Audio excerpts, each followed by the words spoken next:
C'est une journée de canicule au milieu du mois d'août. À Cassis, sur les bords de la Méditerranée, la saison touristique bat son plein. Mais dans la vieille ville, un vacancier pas comme les autres fait son apparition. Enchanté. Enchanté. Bonjour, Monsieur le Président. Vous avez peut-être suivi vos vacances un peu là. Bonjour. Bonjour. Monsieur. Bonjour. Bonjour. Merci à vous. Chemise et veste de costume, malgré la chaleur, François Hollande n'est pas vraiment en vacances. Il vient signer son livre dans un bar du village. À 64 ans, un an après son départ de l'Élysée, l'ancien président ne veut pas prendre sa retraite. La politique ne décroche pas de toute façon. La vie, elle est là, toujours. Hein, les événements sont là. L'actualité est là. Entouré de journalistes, on pourrait le croire en campagne. François Hollande s'offre un bain de foule. Il serre des mains et prend la pause. Est-ce qu'on peut faire des selfies? Près de 200 personnes sont venues faire dédicacer leurs livres. Et dans le bar, une longue file d'attente s'est formée. Bon, je suis lucide. Cette sympathie, elle est d'autant plus forte que je ne suis plus aux responsabilités du pays. Parce que lorsque on est dans l'action, il y a forcément des critiques qui sont portées, des jugements parfois trop rapides. Mais vous dire que je n'éprouve pas de bonheur à retrouver les Français dans ces occasions-là ne serait pas sincère. Oui, ça me fait plaisir. De bon cœur, François Hollande prend le temps d'écouter, de prodiguer des conseils. Qu'est-ce que vous feriez à ma place? Vous êtes sur Paris? Oui, je suis à Paris.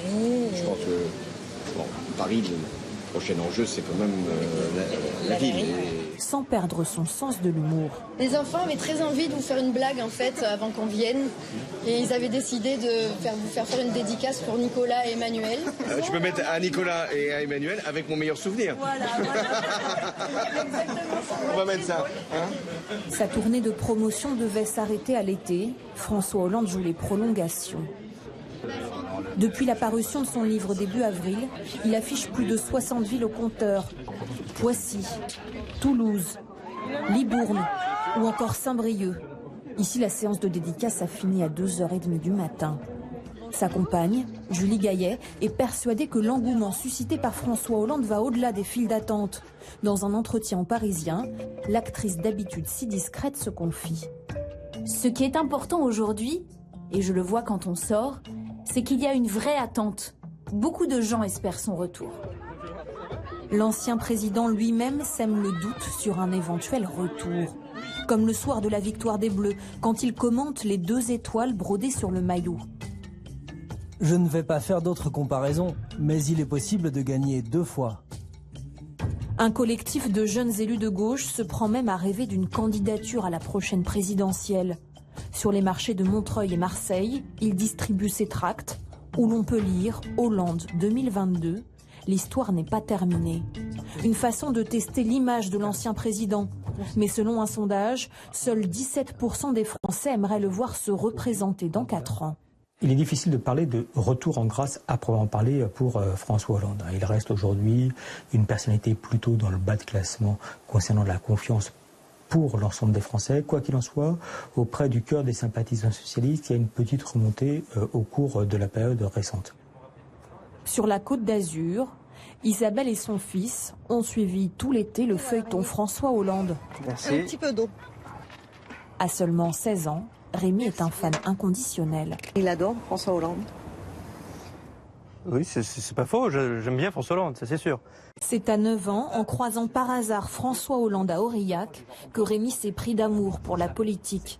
Il fait aujourd'hui partie des jeunes socialistes et défend le bilan de l'ex-président. Il y a des choses qui sont très bonnes qu'il a faites. Faut-il citer le mariage pour tous, la COP21, sur le plan international. Il y a des choses très positives. Il a baissé son salaire en rentrant par exemple à la présidentielle, ça c'est quand même fort. Rémi a même invité le président dans sa ville. Il garde précieusement quelques photos souvenirs. Donc là, c'est la photo que l'on a faite à la fin des dédicaces. À la librairie, puis à la Fédération socialiste, où François Hollande s'était rendu dans la foulée. Il y avait les militants dehors, ils l'ont tous applaudi. Bon, il y en a quand même, des militants. Et il faut remotiver les troupes, c'est ce qu'il a fait. Il a dit que la gauche était là, sauf qu'il fallait la prendre. Pourtant, chez les socialistes, François Hollande est loin de faire l'unanimité. Emmanuel Morel, un ancien frondeur, pense que son retour peut gravement nuire à la gauche. Le retour de François Hollande, pour moi, ça serait surtout une régression. une régression et l'incapacité à tourner la page. Or précisément, ce qu'a montré l'élection présidentielle, c'est que les Français avaient envie de tourner la page. L'ancien président mise-t-il vraiment sur 2022 ? Nous avons pu poser la question à son ami Michel Sapin, qui travaille toujours à ses côtés. François Hollande ne cherche pas un retour au pouvoir. On peut s'exprimer, on peut être dans le débat politique, on peut être parfois virulent dans le débat politique, sans le faire uniquement parce que ce serait un marchepied pour revenir au pouvoir. Faute de personnalité au PS, François Hollande fait partie des voix qui comptent dans l'opposition. Depuis le festival d'Angoulême l'été dernier, il multiplie les petites piques à l'égard d'Emmanuel Macron. Il ne faudrait pas demander des sacrifices aux Français qui ne sont pas utiles. Il qualifie Emmanuel Macron de président des très riches, critique à mi-mot sa politique sociale et son attitude envers les syndicats. Lisez mon livre, il y a une leçon qui est tirée, c'est que lorsqu'il y a des mouvements, il y en a toujours, il faut d'abord négocier et dialoguer.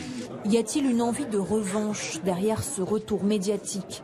Selon Michel Sapin, la blessure est réelle, d'autant qu'Emmanuel Macron reste muet sur son prédécesseur. L'idée d'effacer de l'histoire, d'effacer du débat une personnalité aussi forte que François Hollande, ça fait mal. Et là, je trouve qu'il y a beaucoup de manque de respect. Avec l'affaire Benalla, la démission de Nicolas Hulot, le nouveau président connaît ses premières turbulences. Et en occupant le terrain, François Hollande pourrait récupérer les déçus d'Emmanuel Macron. C'est quelqu'un qui se décourage jamais. Il pense toujours qu'un jour il y aura une possibilité. Voilà, il croit en sa bonne étoile.